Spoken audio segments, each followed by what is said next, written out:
All right, welcome to Understanding and Applying Adjustments in Real Estate Valuations. My name is Tyler Scott. I'm your instructor. This is Scott Family Real Estate, and this is your course is DIY Home Valuation Mastery. Let's get started. Trying to move on a little bit quicker here. This will be a quick lesson, sub-lesson. It's straight to the math. So role of adjustments in property appraisal, purpose of adjustments. Adjustments help account for differences between comparable sales and the subject property to improve accuracy. Your subject property, of course, is the home you're evaluating. Ensuring market value accuracy, proper adjustments ensure the appraisal reflects true market value by correcting the property differences. Now, in this, when I just said the word appraisal, you're not going to be doing an appraisal. However, that's what it goes for. Adjustments are used in the appraisal process, so we use them here in the value process, therefore that you can be as accurate to an appraisal without it being an appraisal as possible, which is why we're all here. Physical adjustments. These are the adjustments that you're going to be focusing on. Home type number one, right? If it's a colonial, if it's a ranch, if it's a colonial, you want to compare it to other colonials. If it's a bi-level, you want to compare it to other bi-levels. We've had this discussion in the home types before, and I think once before after that, you need to compare home types to home types, tutors to tutors if you can, or as close to as possible. And if you can't, like if you have a tutor and a colonial, then you can do that, both two-story, because a tutor and a two-story tutor and a vinyl ranch or a brick ranch are just not going to match up. It's not going to have the same type of buyer. Bedrooms, obviously. Bathrooms, obviously. Acres / lot size within a half an acre. This is typically very important. Once you get above 5 acres in residential land, and it's not used for farming or anything else, it's just larger, you start to knock off that value of acreage. What I see a lot with people who are trying to sell large acreage lands, like, oh, I've got 20 acres. And so, I saw this other house sell for 5 acres, and then they had this amount. And so I should be 4 times that size or whatever because I have 4 times the land. That's just not true. It's not even remotely true. After 5 to 6 acres, after relevant, will be called relevant acreage, and you're not going to really learn about that here. But you need to take a very close eye at, is it truly relevant? Is acreage useful in this scenario, or is it more of a burden, right? Is it all land that needs to be mowed? Is it land that needs to be maintained? Is it land that comes with more taxes, right? Because the more land, the more property tax, essentially. So what you're going to see is that it actually could become a tax burden, which actually could decrease your value with the more land it has. So you got to be very careful when you look at lot sizes, but you typically want to keep it within a half acre, by going back there, unless, of course, you're in the city. Garage, pool, barn, these are very important things. If you have a barn, you need to adjust for a barn or not having a barn and what type of barn it is. You need to take a look at that barn. You need to make an adjustment for what are people willing to pay for a barn versus a home without a barn, and you need to, this is where it's going to get a little complicated. Patio, front porch, a fireplace, quality and condition rating, effective age, year built within 20 years, before 25 years ago, then within 10 years. So for example, if it was built in 1980, you can find a home between 1960 and 2000, right? That's that 20 years either way, right? Within 20 years either way. Before 25 years ago. Once you start getting into the early 2000s, it's within 10 years. Either way, you start seeing a very big rapid development in home building and home styles and construction. So a home built in 2010 is more related than a home built in 1980 to a home that's built in 2000, right? Obviously, right? You have a lot more updated things then, right? Not to mention that it's just older, but it's just similar construction style. Effective age. We discussed this a little bit before when we talk about condition or quality. On one of our examples, an effective age is essentially when was the last time the majority of the home was refurbished or rehabbed. Let's say it's a 1970s home. Let's say 1970 on the dot. That would make it 55 years old today in the year 2025. But it was rehabbed in 2010. Completely updated, completely redone. Well, that would make its effective age 15 years old, and that would make it it's 55 years old, but it's effective age. It's new roof, it's new siding, it's new everything, it's been refurbished, it's new appliances, it's new flooring, it's new drywall, whatever, new plumbing. That's all been updated, so you can compare it more closely to a home built in 2010 if it has a very big effective age close to 2010. So that's where you can start looking at year built and effective age and start playing around with it. Driveway. Is it a 2-car driveway? Is it a 1-car driveway? Is there no driveway at all? Is it a 3-car driveway? We're going to look at those comparables. We're going to go right into an example. The best way to learn this is to just do it. So as you're going to see in our valuation report, on valuations, not appraisals. On appraisals, you get down to every possible adjustment.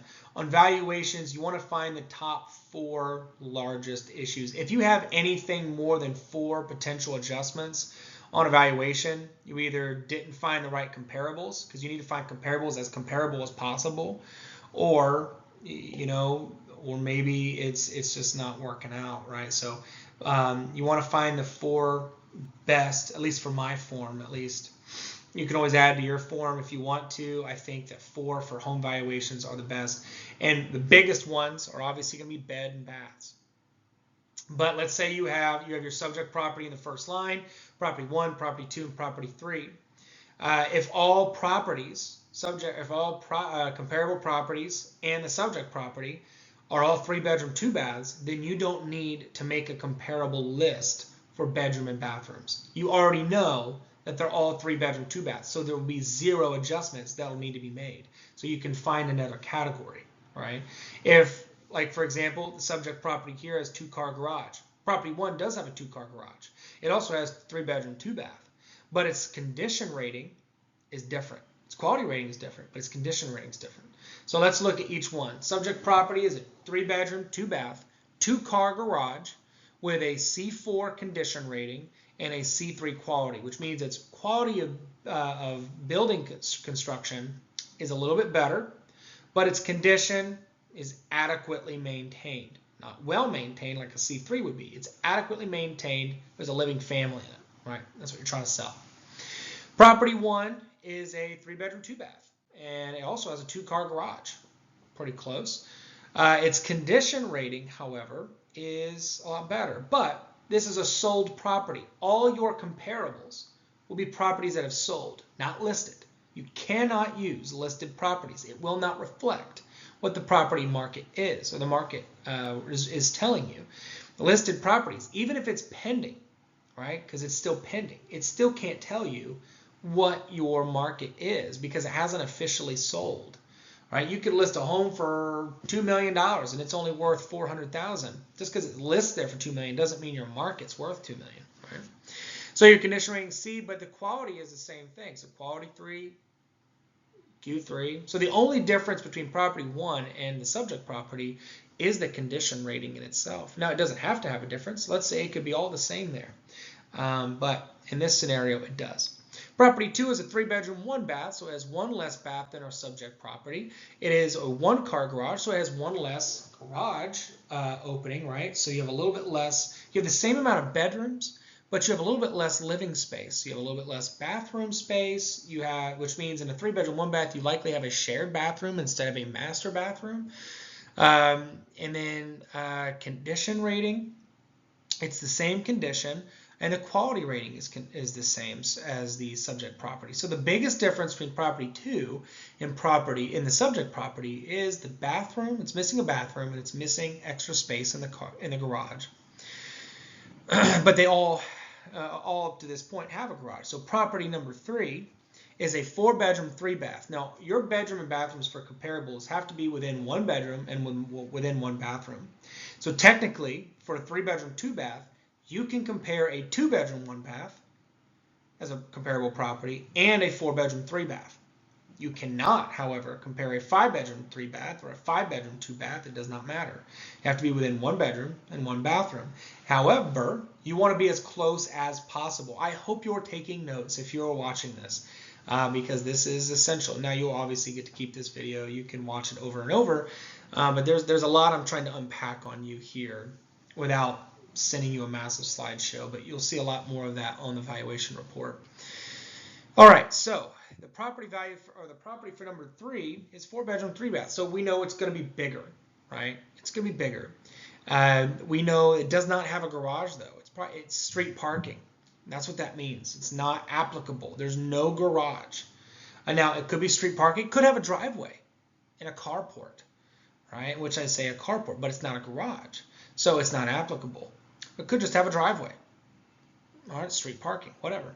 Now you can define it there. I just put not applicable because I'm just saying it doesn't have a garage. If you're looking for a garage and you're willing to pay for a garage, it does not matter if you have a carport. It does not matter if you have a driveway. It doesn't. That's not what we're discussing here. What we're discussing is, does it have a garage? And a garage is a completely different, it's a building, it's a structure. It's not even closely comparable to a driveway. All right, so the condition rating is the same and the quality rating is a little worse. So let's take a look what that looks like when we start doing the adjustments. All right, so on our next, so what we're looking at here, let's say our subject property. Obviously, we're not making adjustments to our subject property because the subject property in itself is where it is. It's where it is. Property number 1, because it's the same, 3-bedroom, 2-bath, there's no adjustments. You're not going to make an adjustment on property number 1 because it's the same. It has the same amount of bedrooms and bathrooms. Same with the garage. It has a 2-car garage, so you're not going to make an adjustment on it. And this is where condition and quality becomes so important. Your ability from lesson 2 to take a look at a home and say what the condition rating is and what the quality rating is can affect the price of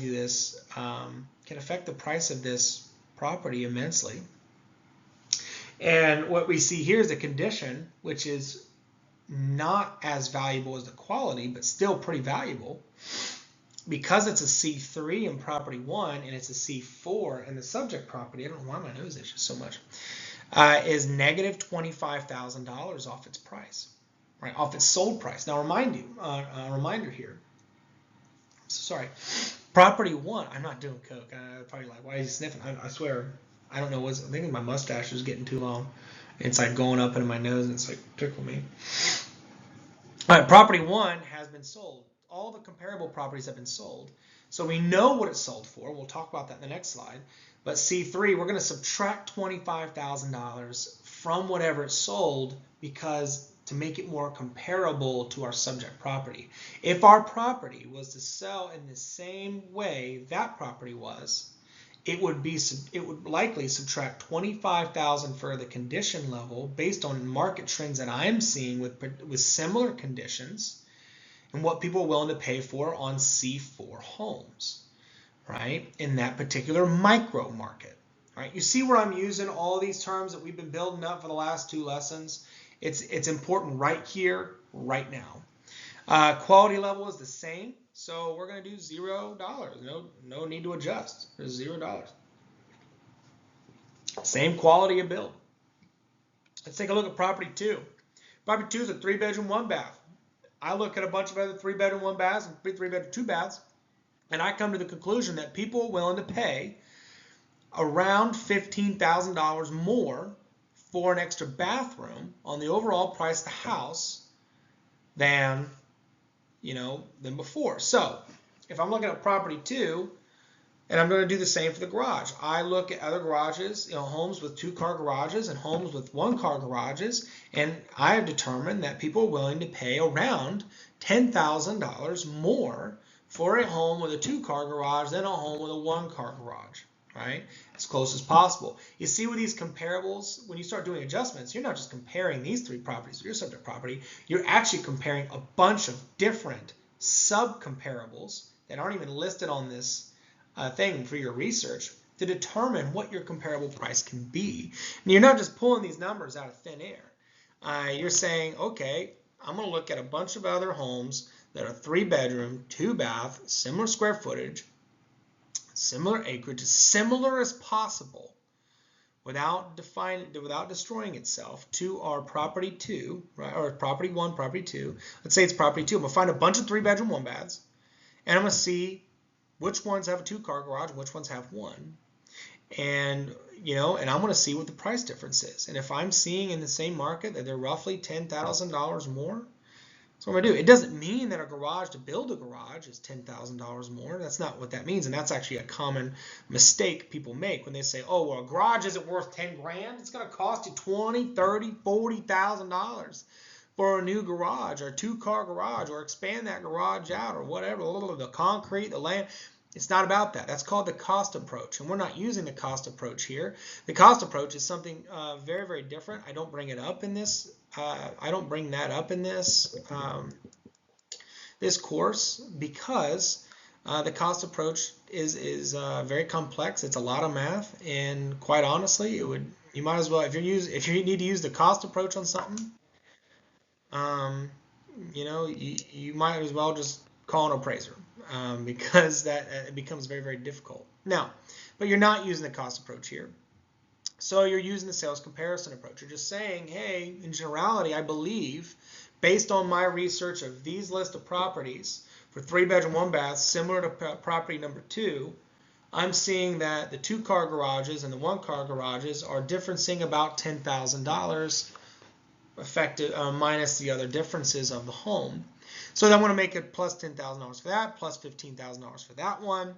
Now, once you make that adjustment, you're going to keep that adjustment through most of your stuff here. So, but the condition rating, the quality rating is the same.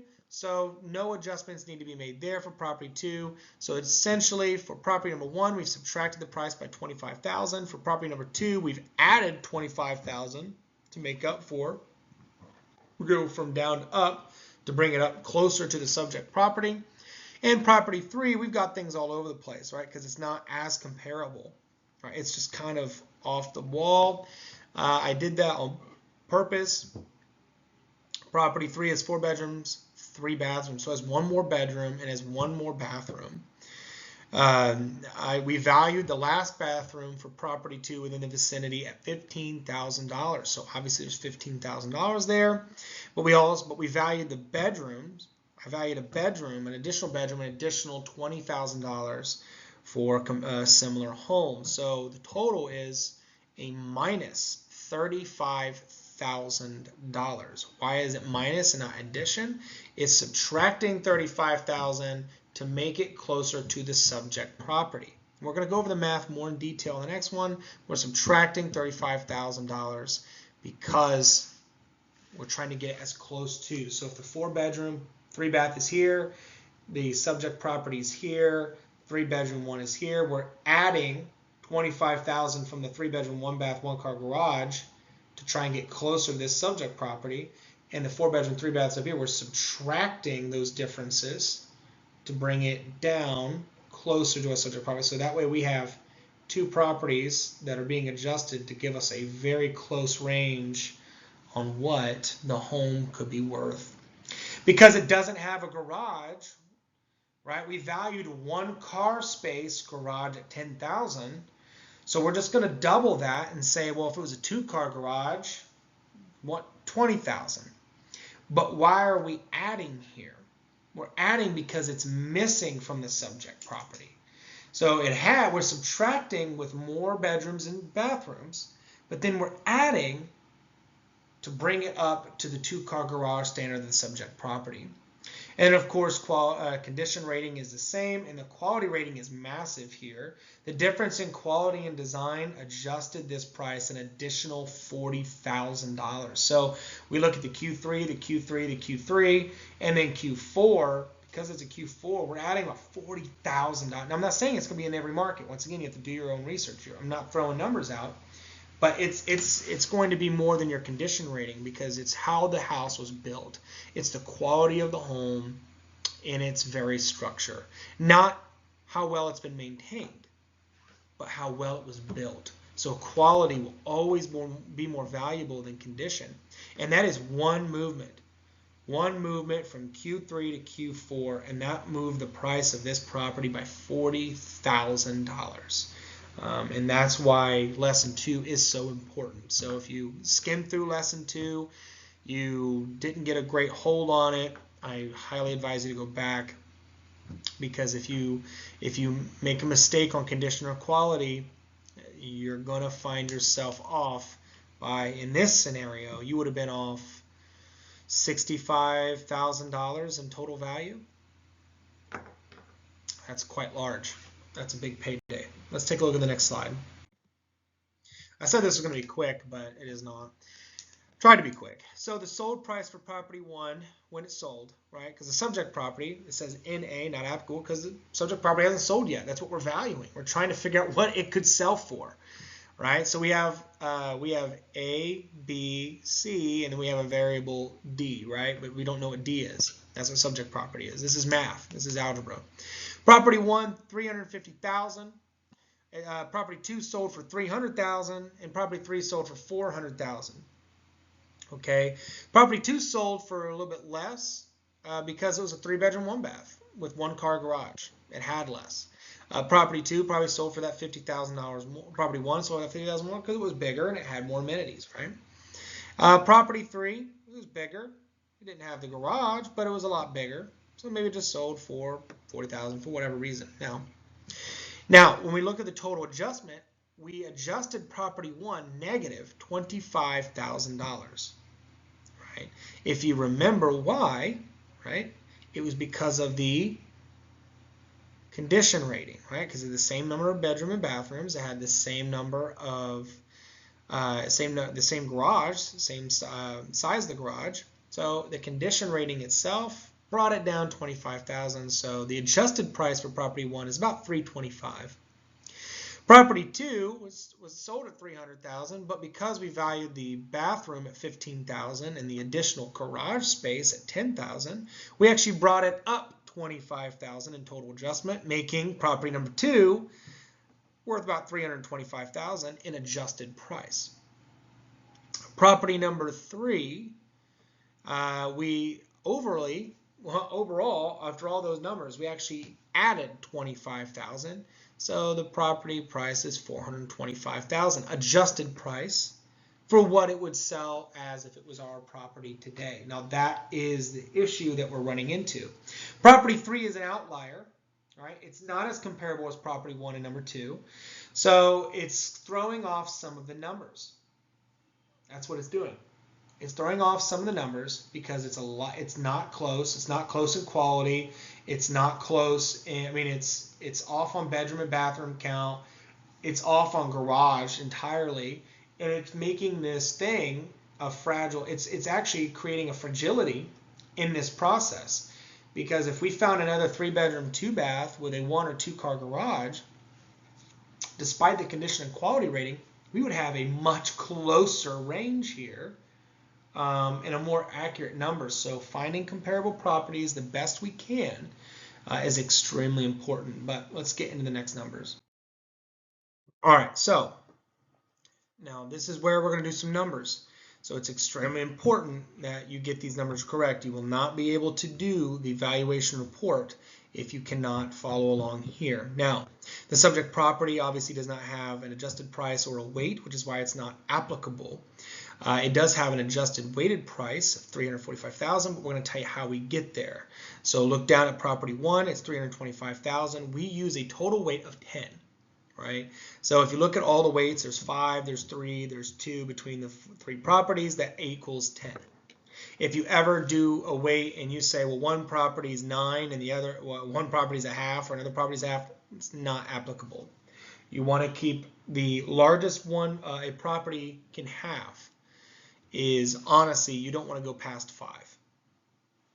If you give something like an 8 and the other 2, 1 and 1, you're going to throw your numbers way off, right? Way off. I give property 1 a 5 here because it is most like our property. So I times $325,000 by 5, by the weight, which gives us $1,625,000.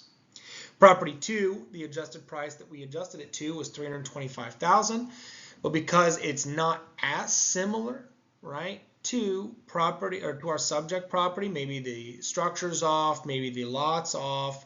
This is where your expertise at looking at these two, this is where your examination comes extremely important. You're going to say, well, it's obviously a lot more similar than property 3 is, but it's not as similar as property 1 is. So I'm going to rank it, I want to put it at a weight of 3. And then property 3, I put it a weight at 2. Now you really don't want to give any property a 1 weight. You don't. You really don't want to do that because it messes a lot of things up. If you do want to do the weighted the weighted thing here, you're going to have, if you want to keep it as equal as possible, you could have 1 at 4, 1 at 3, and 1 at 3.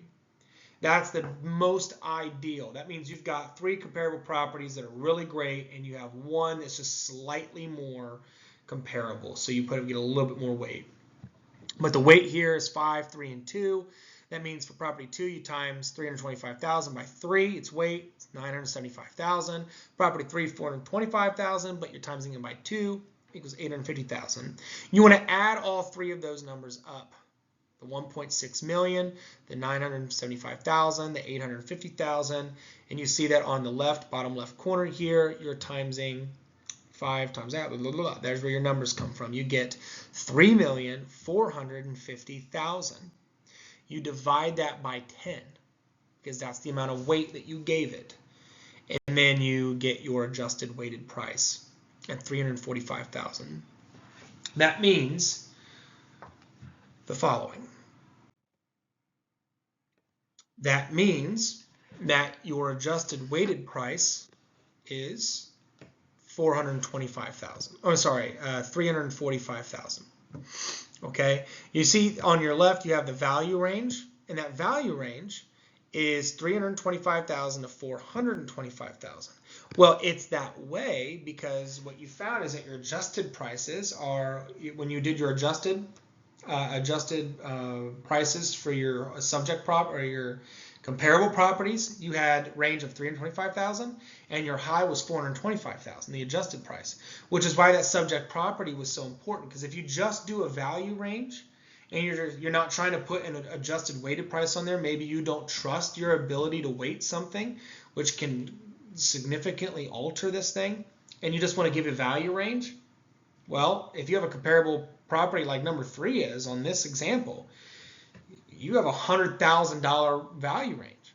You want to get that within 10%. That's what you need to get to.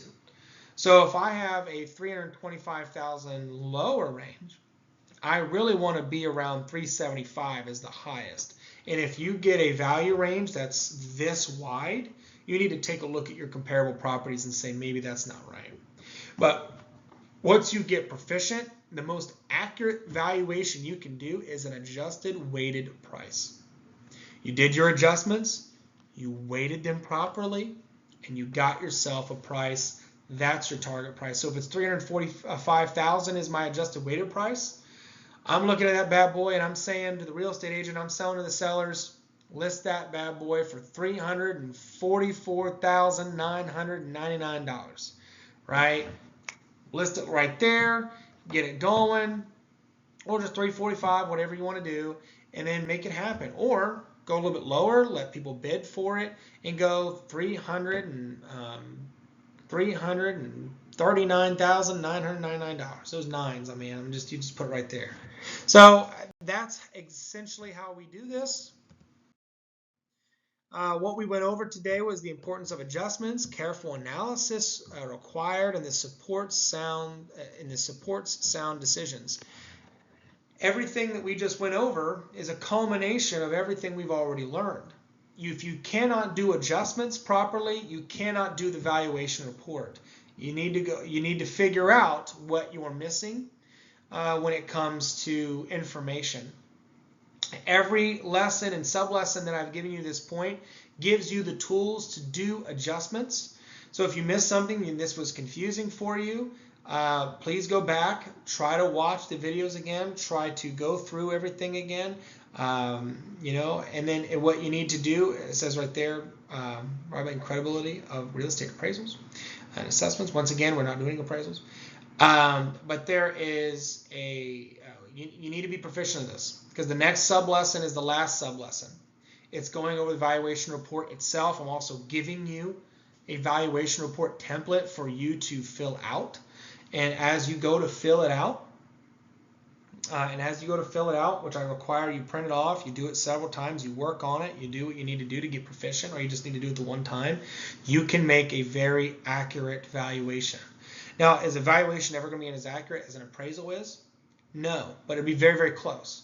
So, and this is where those quality ratings, those condition ratings, those understanding the things that we discussed, it becomes very, very important.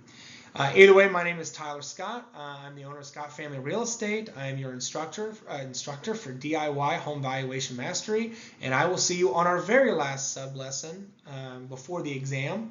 And let's get this done. Thank you so much, and I appreciate your time.